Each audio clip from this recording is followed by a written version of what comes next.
오늘 말씀의 제목은 나의 힘이 되신 여호와여라는 제목입니다. 오늘 말씀에도 우리의 신앙에 꼭 필요한 이 부분이 나와 있고, 이렇게 신앙생활을 하면 우리가 복된 인생을 맞이하겠구나 하는 내용이 여기 본문에 나와 있습니다.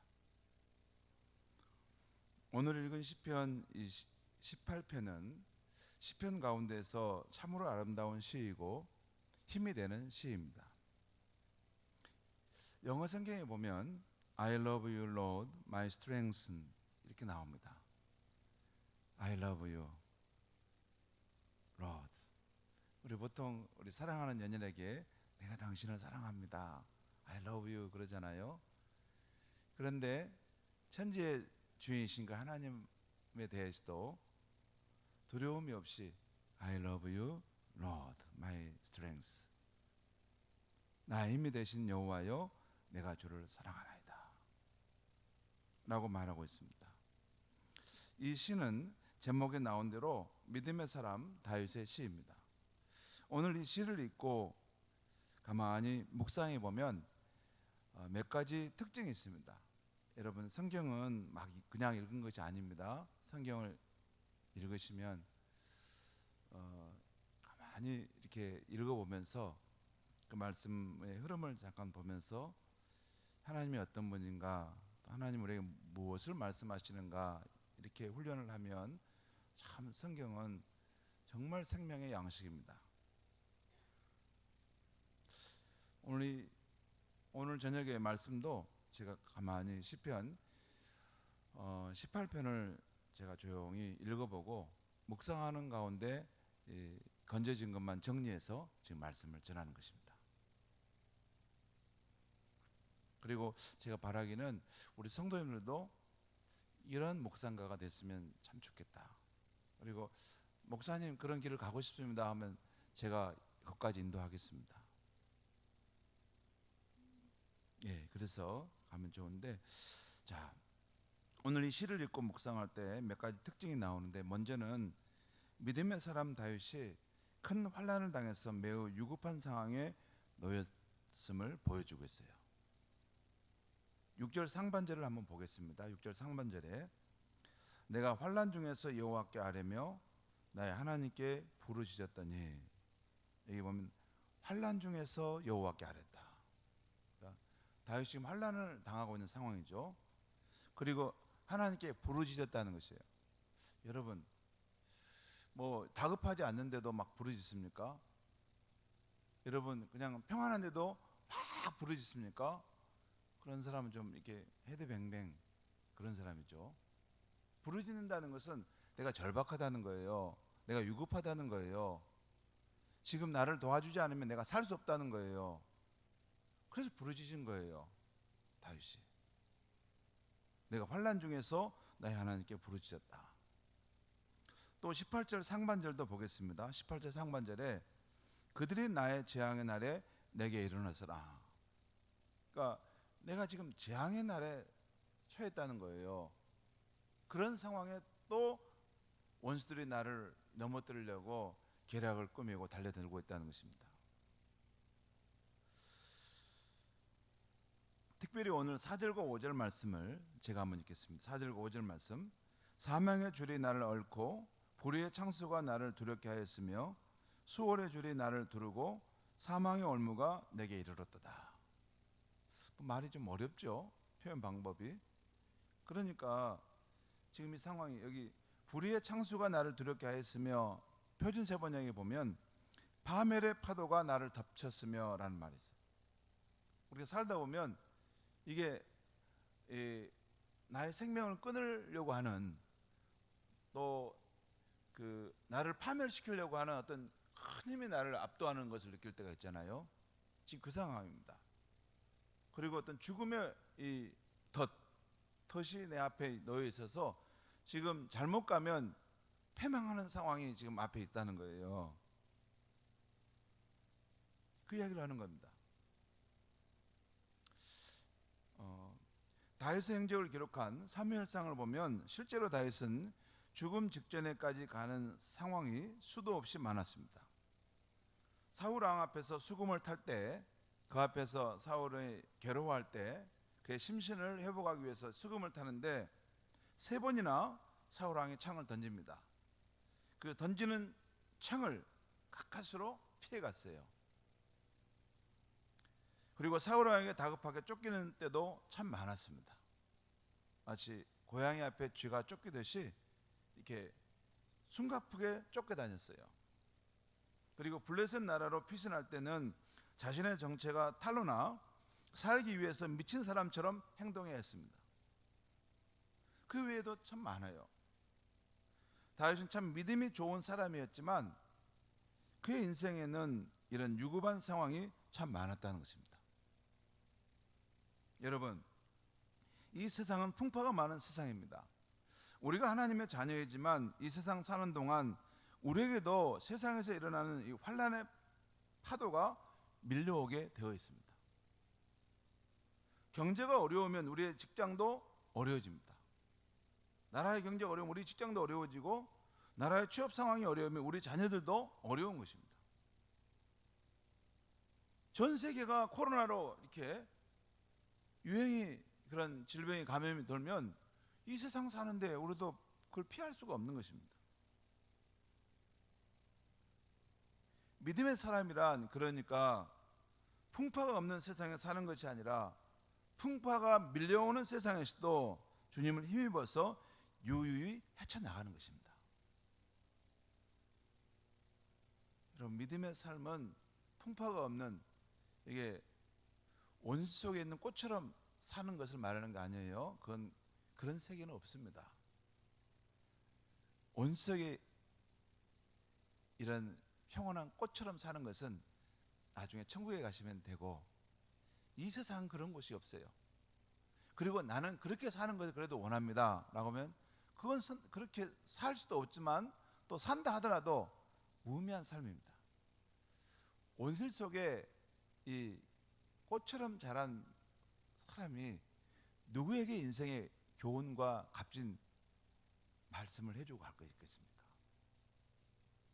환난과 시련과 역경을 통과해 간 사람이 돼야지, 그 사람이 그냥 우뚝 서 있는 것만 해도 다른 사람에게 훌륭한 교훈을 남기고 있는 것입니다.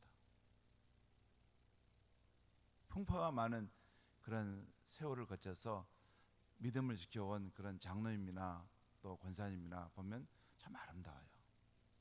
아름답습니다. 생각도 깊고 사랑도 많고 인간에 대한 이해도 넓고, 네, 그렇습니다. 젊을 때는 뭐 아무 풍파 없고 뭐 편하게만 살면 이게 된다고 생각하는데, 인생에 이렇게 세월이 지날수록 나이가 들면 풍파를 많이 이겨낸 사람은 정말 훌륭한 인품과 이 인격을 가지고 많은 사람들이 존경하고 따르는 사람이 돼가는 것이죠. 아무튼 믿음의 사람이란 풍파가 밀려오는 세상 속에서 주님을 힘입어서 유유히 헤쳐나가는 사람입니다. 근본에 제주 한 달 살기 체험에 나섰다가 전주 안도에서 실종된 조윤아 양 일가족 3명이 탔던 차량이 결국 비극적인 결말을 하는 걸 보았습니다. 그리고 오늘 이 차량이 인양되었다는 그 뉴스를 우리가 보게 되지 않았습니까? 그 아빠가 빚이 많았고 누나라는 비트코인에 투자를 해서 큰 손해를 봤다는 그런 소식도 들려오는 것 같습니다. 결국 견디지 못하고 생을 마친 것이죠. 참으로 안타깝습니다. 네, 우리가 사는 이 세상 속에서 그런 지금 이 격변의 시대를 이렇게 거쳐가고 있기 때문에 여기저기 막 쓰러지는 사람이 우리 눈에 보입니다. 침몰을, 바다로 침몰에 들어가는 사람도 보여요. 그런데 저는 이번에 그 일을 보면서 혹시 저 가족이 교회를 다니는 사람은 아닐까 하는 생각을 해봤어요. 교회 안 다닐까요? 교회 다니는 사람일 수도 있어요. 그럴 수도 있죠. 교회를 다녀도 주님을 피상적으로만 믿고 다니면 그런 큰 환난이 왔을 때 아무런 도움이 안 됩니다. 아무런 도움이 안 돼요. 내가 우선 숨막혀 죽겠는데 무슨 보이지 않는 주님은 어디서 뭘 날 도와줘? 이게 평상시에는 이렇게 교회를 이렇게 기분 좋게 나와도 이게 주님과의 피상적인 관계 속에 사는 그런 믿음은 인생에 큰 환난을 당할 때 실제 주님은 아무 도움 안 됩니다. 아무튼 우리가 교회를 다녀도 세상으로부터 계속해서 밀려오는 이 환난의 파도를 이길 믿음을 갖춰야 한다는 거예요. 아무튼 믿음의 사람 다윗은 큰 환난을 당해 매우 위급한 상황에 놓였던 것입니다. 자, 그 다음에 보면 또 오늘 본문에 보면 그 위급한 상황에서 다윗이 부르짖었을 때 하나님이 그의 힘이 되어 주셨음을 보여주고 있어요. 그 내용이 오늘 6절 하반절과 7절에 나와 있습니다. 6절 하반절에 7절 제가 읽겠습니다. 나의 하나님께 부르짖었더니 그가 그의 성전에서 내 소리를 들으시며, 내 소리를 들어주셨다는 거예요. 그의 앞에서 나의 부르짖음이 그의 귀에 들렸도다. 그래서 7절에 보면 이에 땅이 진동하고 산들의 터도 요동하였으니 그의 진노로 말미암음이로다. 이해라는 말이 뭔 말입니까? 내 부르짖음을 하나님이 들으셨고 그래서 하나님이 역사를 행하셨다는 거예요. 내 사랑하는 사람이 저렇게 환난을 당하는데 또 원수들이 저를 넘어뜨리려고 하는데 내가 가만히 있을 소냐? 하나님이 진노하셔서 그 상황에 개입하셨다라는 거예요. 16절 말씀 보겠습니다. 16절 말씀. 그가 높은 곳에서 손을 펴사 나를 붙잡아 주시며 많은 물에서 나를 건져내셨도다. 여기서 그가 누굴까요? 앞에 나오는 하나님입니다. 하나님께서 높은 곳에 손을 펼치사 나를 붙잡아 줬다는 거예요. 많은 물에서 나를 건져내셨다. 표준세번역은 이걸 이렇게 표현하고 있어요. 더 실감나게 주께서 높은 곳에서 손을 내밀어 나를 움켜잡아 주시고 깊은 물에서 나를 건져 주셨다. 그러죠. 풍랑이 거세고 그 사망의 물이 나를 압도해가는 상황에서 주님이 손을 내뻗어 나를 붙잡아서 건져 주셨다는 거예요. 18절 말씀도 보겠습니다. 18절 말씀. 그들이 나의 죄악의 날에 내게 이르렀으나 여호와께서 나의 의지가 되셨도다. 그 위급한 상황에 여호와께서 나의 의지가 되셨도다 이 표현은 이렇게 표현할 수 있어요. 여호와께서 나의 힘이 되셨도다. 또 여호와께서 나의 편이 되어주셨도다. 그러면 다 똑같은 말입니다. 내 의지가 되고 내 힘이 되고 내 편이 되어주셨다는 거예요. 그 위급한 상황에서.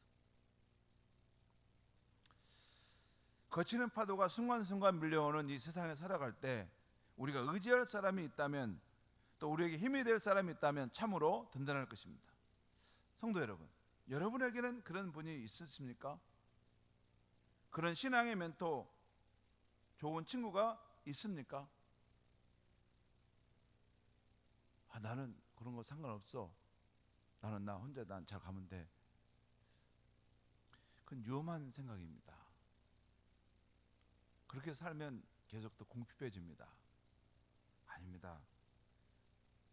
하나님 외에도 신앙의 멘토, 좋은 친구를 가지고 있어야 합니다. 왜? 우리는 혼자 살 수 없고 혼자 성숙할 수 없기 때문입니다. 혹시 없다면 그런 분을 찾으시고 정성을 들여서 만들어 가시기 바랍니다. 제가 젊을 때 그런 생각했어요. 주변에 보니까 신앙의 멘토가 될 만한 사람이 별로 없는 거예요. 이런 목사님은 이래서 틀렸고, 이런 목사님 이래서 틀렸고, 저런 목사님 이래 틀렸고, 이게 다 틀린 거예요. 보니까 다 문제가 많은 거예요. 내 기준에 보니까. 그러니까 멘토로 삼을 만한 목사님이 아무도 없는 거예요. 근데 신앙의 멘토가 될 만한 목사님이 없을까요? 있죠. 있어. 여러분, 예수님처럼 완전히 신앙의 멘토가 될 사람이 있을까요? 없어요. 그렇게 찾는 것은 이게 아닙니다. 단 한 가지 면에서라도 목사다운 면이 있으면 존중하고 따른 것입니다. 단 한 가지 면에서도 정말 진실한 신앙의 면을 가지고 있으면 신앙의 멘토로 삼는 것입니다. 정말 한 가지 면에서 진실로 기도하는 권사님이시면 그 하나 때문에 신앙의 멘토를 삼는 것입니다. 말씀에 있어서는 이분을 신앙의 멘토로, 기도에 있어서는 이분을 신앙의 멘토로, 인격적 면에서는 이분을 신앙의 멘토로 다 분산해서 그렇게 두고 섬기면서 사는 것입니다. 여러분, 나는 그런 사람이 없다. 그건 교만한 사람입니다. 교만한 거예요. 참 교만한 사람이에요. 그렇지 않습니다.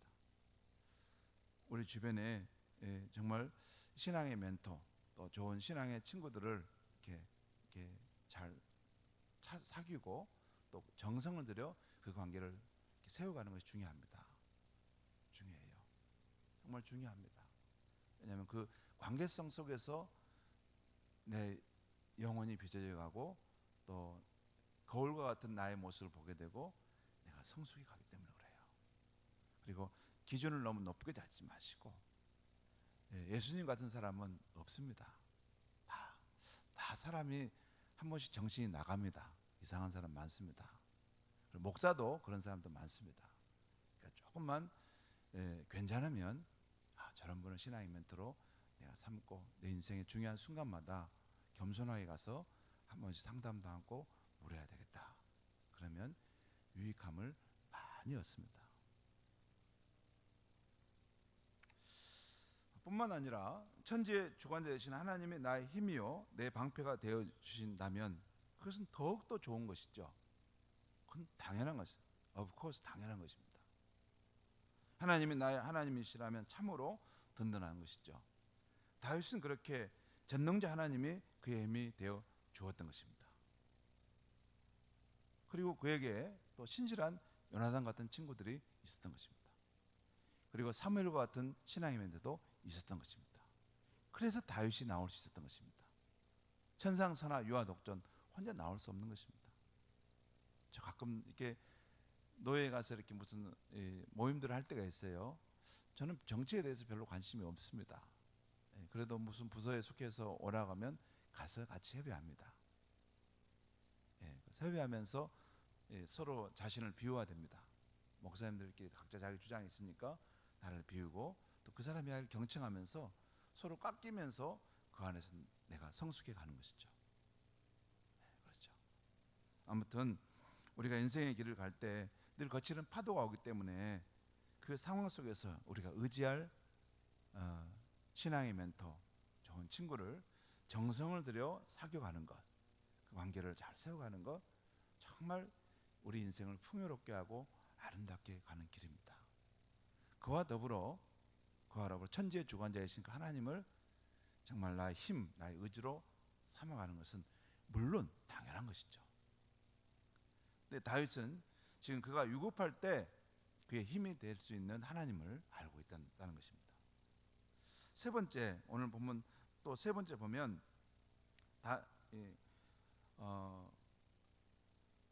환난을 당했던 다윗과 그의 구원자인 하나님과의 관계가 아주 친밀하고 가까웠음을 오늘 본문을 가만히 보면 보여줘요. 그리고 그것은 다윗만이 아니라 하나님 편에서도 다윗을 아주 친밀하게 여기셨음을 보여줍니다. 먼저 다윗이 하나님을 아주 가까이 여기는 표현을 우리가 보겠습니다. 1절과 2절 말씀 우리 같이 한번 읽을까요? 1절과 2절 시작. 나의 힘이신 여호와여 내가 주를 사랑하나이다. 여호와는 나의 반석이시요 나의 요새시요 나를 건지시는 이시요 나의 하나님이시요 내가 그 안에 피할 나의 바위시요 나의 방패시요 나의 구원의 뿌리시요 나의 산성이시로다. 오늘 이 시편 18편에는 하나님에 대해서 나의 하나님, 나의 요새, 나의 방패, 나의 산성, 나의라는 표현이 시편 어느 시보다도 참 두드러지게 많이 나오고 있어요. 그래서 이게 독특한 거예요. 이 표현은 다윗이 인생을 살아갈 때 그가 얼마나 위기와 어려움을 많이 겪었는지 보여줍니다. 여기 보면 여러분 이 요새, 내가 피할 바위, 방패, 구원의 뿔, 산성, 나를 건지시는 이 말은 다 뭡니까? 이 절박한 위기 상황에서 그가 피할 수 있었던 것이고 그 위험한 상황에서 하나님이 자기를 건져주셨다는 것을 말씀하는 뜻 아닙니까? 그러니까 다윗이 인생을 살 때 얼마나 많은 위기와 어려움을 겪었는가 하는 것이 여기 나와 있어요. 그와 동시에 다윗에게 있어서 하나님은 아주 가까운 분으로서 자신의 인생의 위기 때마다 힘이 되고 방패가 되고 그가 피할 피난처가 되었다는 것입니다. 그 이야기를 지금 하고 있는 거 아니에요, 이게? 그렇죠. 그리고 다윗만이 아닙니다. 하나님도 역시 다윗을 향해 나의 기뻐하는 자라고 여길 수 있었습니다. 이것이 오늘 19절 말씀에 나와 있어요. 19절 말씀 우리 같이 한번 읽겠습니다. 시작. 나를 넓은 곳으로 인도하시고 나를 기뻐하심으로 나를 구원하셨도다. 여기 나가 누구예요? 다윗이죠. 그러니까 다윗이 나를 넓은 곳으로 인도하시고 나를 기뻐하심으로 나를 구원하셨다. 누가 나를 기뻐했다 그 말이에요? 하나님이 나를 기뻐했다 그 말이에요. 이것을 표준서번역에서 이렇게 표현하고 있어요. 이렇게 나를 좋아하시는 분이시기에 나를 넓고 안전한 곳으로 데리고 나오셔서 나를 살려주셨습니다. 그러니까 하나님께서 나를 보실 때 너무 좋아하셨다는 거예요.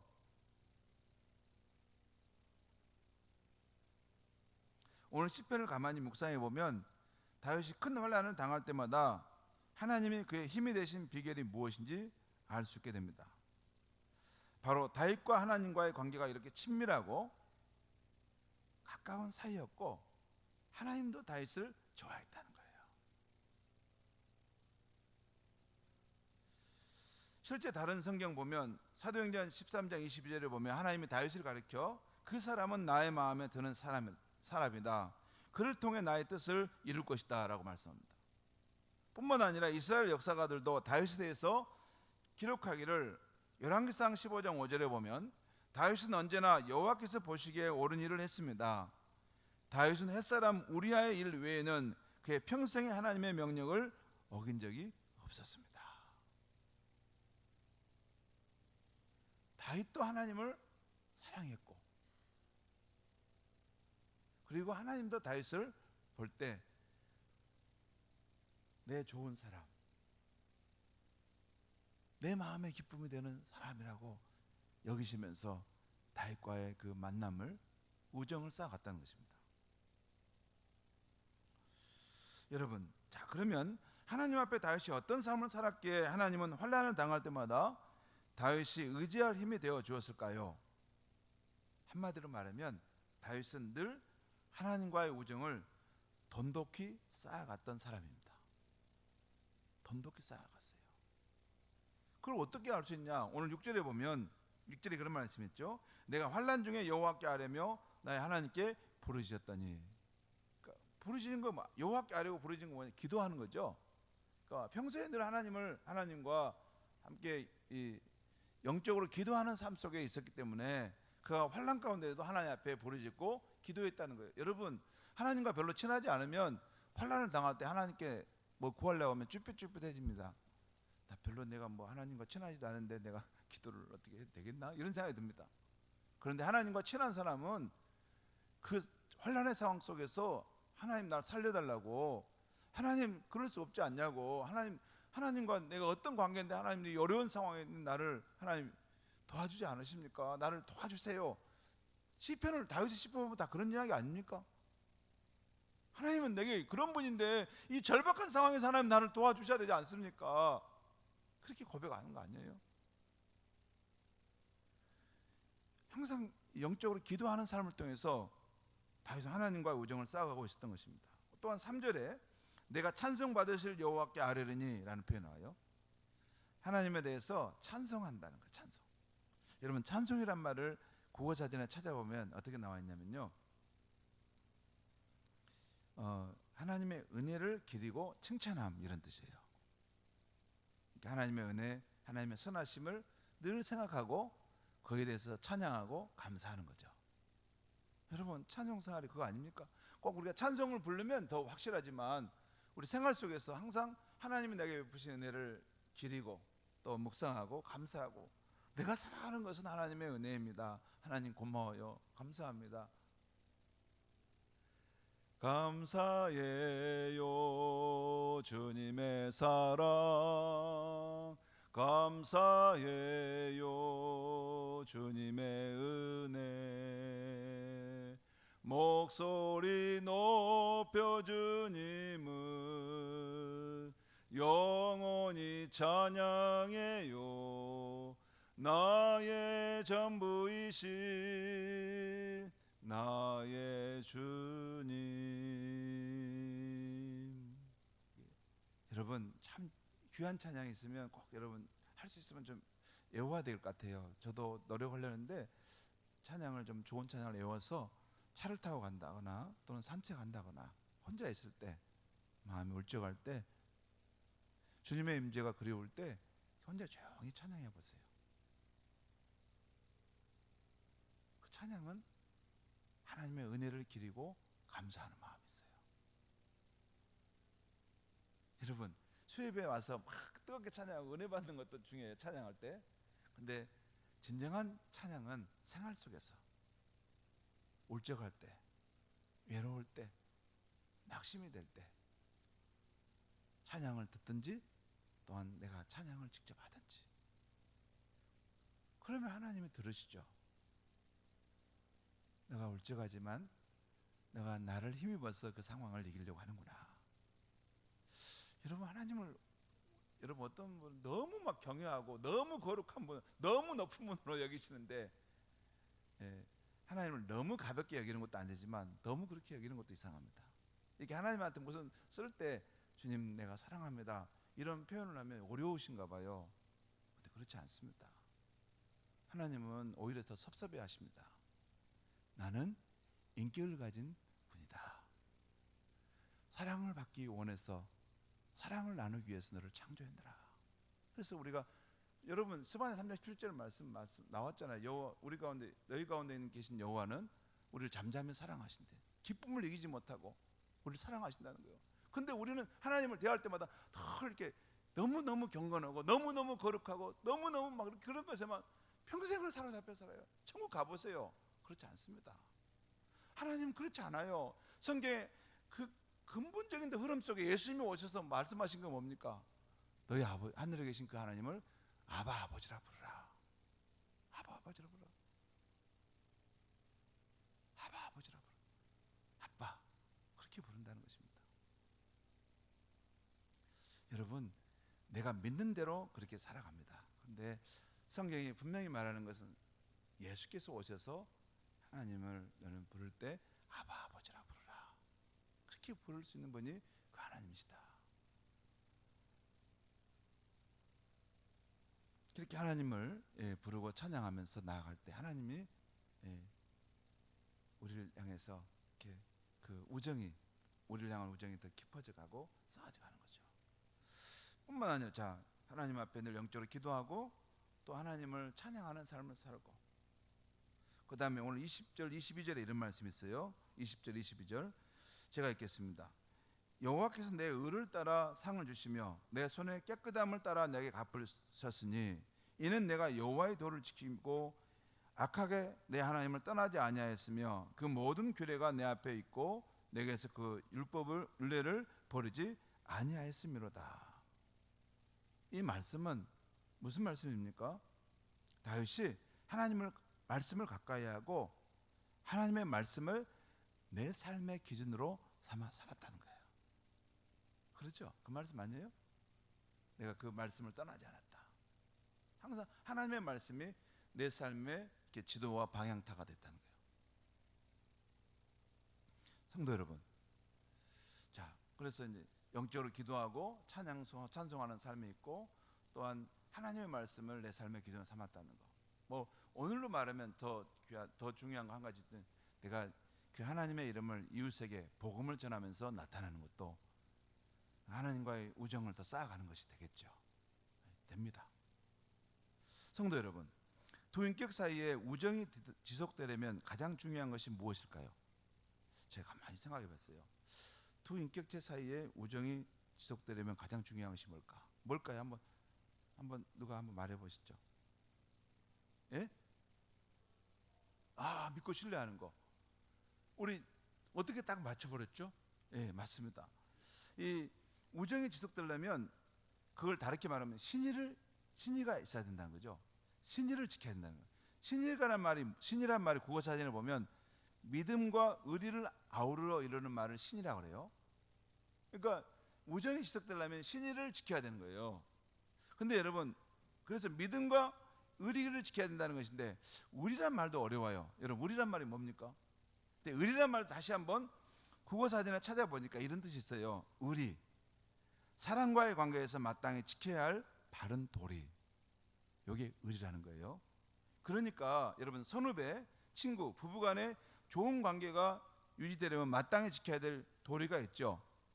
특별히 부부간에는 여러분, 남편은 책임지는 의리, 부인은 끝까지 믿어주는 의리가 있어야 돼요. 이게 안 되니까 깨져버리는 거예요. 네. 아무튼 이 의리가 있어야 돼요. 친구 간에도 의리가 있고 부부 간에도 그 마땅한 의리가 있어야만이 그 가정이 행복한 가정, 아름다운 가정이 돼가는 거죠. 하나님과 우리 신자와의 사이에도 마땅히 지켜야 될 바른 도리가 있죠. 여러분, 우리 신자가 지켜야 될 도리가 어디에 나오죠? 어디에 나옵니까? 이 성경에 나오죠. 이 성경에 나오죠. 그래서 하나님 앞에서 마땅히 지켜야 될 도리를 따라 살려 할 때는 우리 이 성경 말씀을 사랑하고 이 성경을 늘 가까이 있고 묵상하게 되는 것입니다. 여러분, 제가 진정으로 여러분의 목자로서 제가 드리는 말씀인데, 이 성경을 가까이 하고 이 성경을 사랑하고 이 말씀을 양식으로, 내 영혼의 양식으로 삼아 살아가야 됩니다. 그래야지 영적인 존재인 우리가 성장해 가고 변화가 되고 새로운 삶의 경지로 들어갈 수 있습니다. 성경은 안 읽고 다른 것만 하면 한계가 있습니다. 어느 부분까지는 성장하지만 더 깊은 단계로 들어가지는 않습니다. 그래서 성경을 읽는 것이 중요해요. 왜냐하면 이 성경은 하나님과 우리 사이에 마땅한 도리를 여기 담고 있기 때문에 그렇죠. 그럼 이 성경에서 말하는 성도가 마땅히 지켜야 될 도리는 무엇일까요? 여러분, 성경을 계속 읽어보면 무엇보다도 하나님을 경외하는 것이죠.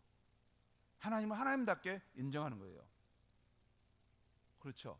그 다음에 하나님을 사랑하는 것이고 하나님께 감사하는 것이고 하나님 말씀을 존중해서 그 말씀을 가벼이 여기지 않는 태도입니다. 여러분, 제가 보면 우리 각자의 신앙입니다. 여러분, 제가 목사로서 여러분에게 말씀을 전하지만 뭘 말씀을 드리냐면 각자가 하나님 앞에서 칭찬받는 신앙이 되도록 말씀해 드리는 것 뿐이에요. 아무런 도움을 줄 수 없어요. 제가 여러분에게 아무런 도움을 줄 수 없어요. 여러분의 신앙을 낳기, 저는 그것을 펼쳐놓을 뿐이에요. 그리고 그것을 믿음으로 선택하고 가는 것은 각자의 몫이에요.